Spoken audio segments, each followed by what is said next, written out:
someone's calling, and negativity lies. Greetings from Jacksonville, Arkansas. Y'all, today is February the 5th, 2025. It is Wednesday, and the time is approximately 1:23 p.m. at noonday. I want to show you guys something here that I have. I have meatloaf. Just want to show you what I'm eating for this Wednesday, February the 5th, 2025. On this afternoon, I have mashed potatoes and meatloaf and green beans. And here I have black cherry and grape Kool-Aid mixed together. And I want to show you guys, I did something a little different to the meatloaf this time, okay? Of course, I put in the traditional breadcrumbs, you know, and along with some different things like broken Doritos nacho cheese, just a little bit. I also added some fillers to the meatloaf to stretch it. I don't have chorizo, so since someone said that these are too hot and spicy, these are the canned Vienna sausages. I normally get the regular ones from time to time, but these are the hot and spicy ones. And of course you can get barbecue sauce, you know. These are made from chicken, beef, and pork, and they have hot sauce.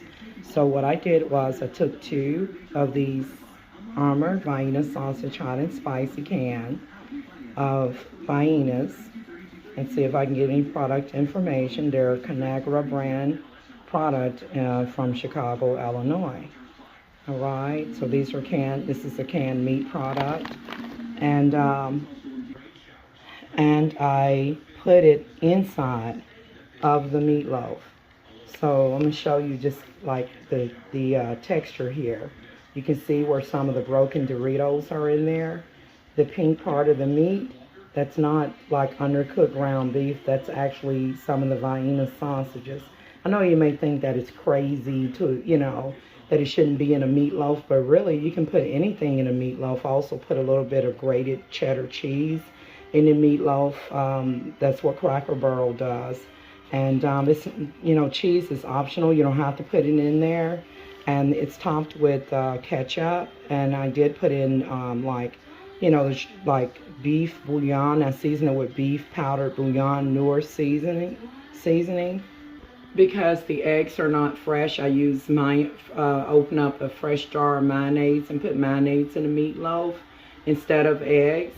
And then what I was telling you about, you guys, about here is that I seasoned the meatloaf with beef bouillon powdered seasoning, and then I went in with a little bit of onion powder, garlic powder. I didn't put any raw onions in there. I just used minced onions, kind of like Lipton onion mix here. I sprinkle a small amount of Lorry seasoning salt, and maybe some chili, a little bit of chili powder. I did go in with some black pepper, and I baked it. Oh, I forgot to turn the radio down or off. I'm listening to B98.5 out of Little Rock, Arkansas, and I don't own any copyrights to the music that is playing in the background. So this is the meatloaf here. I've already took some out, the serving. Don't worry about that. That contains, I've already drained some of the meatloaf. And those who don't know, that you don't want to drain all of the liquid from your meatloaf, because you can drain some of it but not all of it, because the flavor is in the liquid that come out of it. And so when the meatloaf's set, the juices will go back inside of the meatloaf. Okay, and then here I've already served myself some of the mashed potatoes, as you can see. Now what I did was I took a couple of about 3 small regular mashed potatoes and boiled them in. I boiled them in the Maggi bouillon. I boiled them in the chicken flavored bouillon. This is the Maggi brand. The potatoes, and then I added some evaporated pet milk and some margarine and then just a little bit of butter to the liquid, and then I went in with a little bit of this This is not my favorite instant mashed potatoes. I prefer the Idaho brand.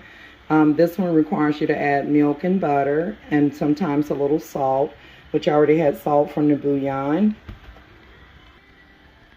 So that I don't waste this, so that I don't waste the instant mashed potatoes.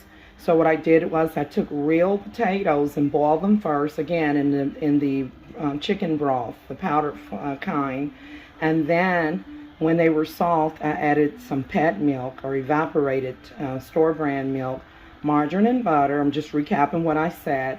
And so it was liquidy, kind of like a potato soup. And so then I poured this in right here, the instant kind, so that it tastes more like a homemade mashed potato. So that's what I'm up to today. Just thought I would, you know, film this for the record. Oh, and my green beans. Okay, you guys, I hope you guys didn't see me there, but I was trying to show you guys the green beans and the lid tried to fall. Here, just not exactly fall, but just kind of clumsy. My phone actually kind of tilted forward. I'm not trying to be on the camera. But here, I fried the bacon first. That's bacon, hickory smoke flavor. And I released the oils from the bacon. And I went in with the two types of green beans, French cut and regular cut green beans. And I added some cinnamon, allspice, a little bit of sugar, and some Lawry seasoning salt and black pepper, and real minced garlic, and a little bit of garlic powder and onion powder. Okay, and so, you know, I just ripped a little bit of that bacon up so you can see that it's green beans with bacon flavor, a little bit of sweetness, a little bit of cinnamon and garlicky flavor going on in them green beans. I prefer sweet peas with my meatloaf and mashed potatoes, but I'm out of those green sweet peas. I like regular green sweet peas, and I also like sweet peas with carrots in them. You know, I really love that in the meatloaf. But this is what I have, you guys.